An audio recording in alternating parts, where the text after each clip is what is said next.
Deadly Tarantula Girl coming to you from my private serpentarium. Tonight I had a super special surprise. My Psalmopoeus pulcher, who cannibalized her last egg sac, dropped another egg sac. So I'm going to steal it from her. Now I know I catch a lot of flack for this and people say, oh my gosh, that's so mean, why'd you do that? It's a long story, and I have other videos that go into deeper detail about the decision behind pulling an egg sac, not pulling an egg sac, letting the mother raise it, hand incubating it, opening egg sacs when it's eggs with legs versus letting it all occur naturally. She's already cannibalized once. That tells me that she has some anxiety, which may cause her to cannibalize in the same circumstances. The environment has not changed. So what I'm going to do is I am going to take the egg sac today. I do have an enclosure with some damp vermiculite. I'm going to put the egg sac in there if I can get it away from her safely, which I think I can. Put this inside my incubator, and then I'm going to come twice a day and turn it and manually palpate it and roll it to keep the eggs from clumping together and dying an untimely death. So now let's take a look at her and her offspring. To reduce her stress as much as possible, I'm not going to have your little nosy noses in there. I'm just going to do this myself. And you may or may not be able to see, but she is here and she is sheltering the egg sac. I'm going to quit talking for a second.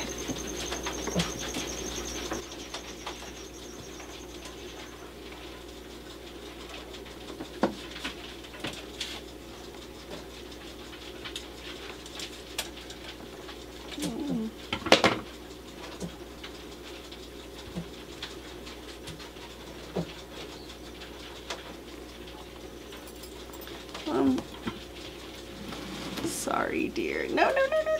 I know she's pulling it with her tarsi. I'm so sorry, dear. And put this back. That does break my heart when the mothers fight for their egg sacs. But I also take some solace in knowing that I am not going to be eating her babies for breakfast. I am doing the best thing for them. And so here is the sac upon initial inspection. This is nice and fresh. It's very white, it's very light and cottony, and I can feel that all the eggs are nice and loose.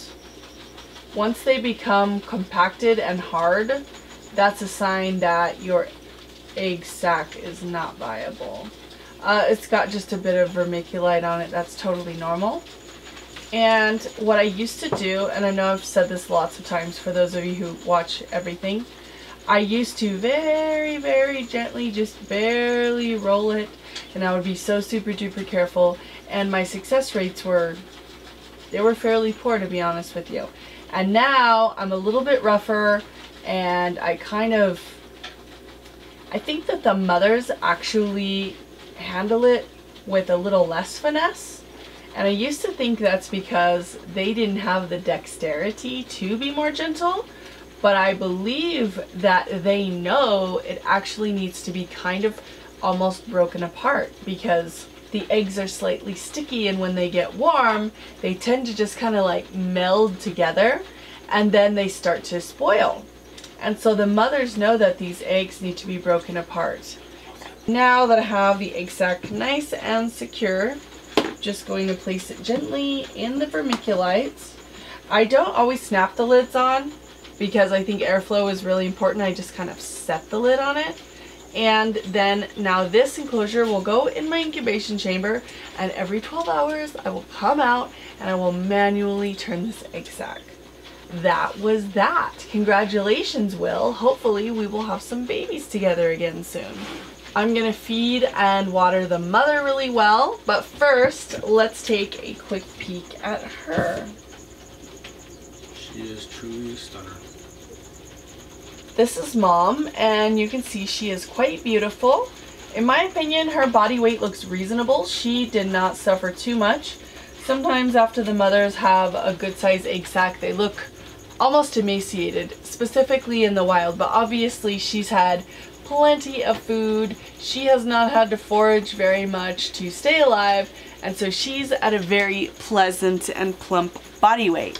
So I'm gonna feed and water her up, put these babies to rest for the night, and then on to Nandu chromatus. That'll be in another video coming up. Well, I hope you enjoyed that egg sac pull. Some of you guys hate that and some of you guys love it, and I don't know, some of you guys just watch, I don't know why, but thank you so much for watching. So Will Weber did provide the male for these animals. The male has since reached the end of his lifespan, so I really hope that this is successful because then his legacy can continue.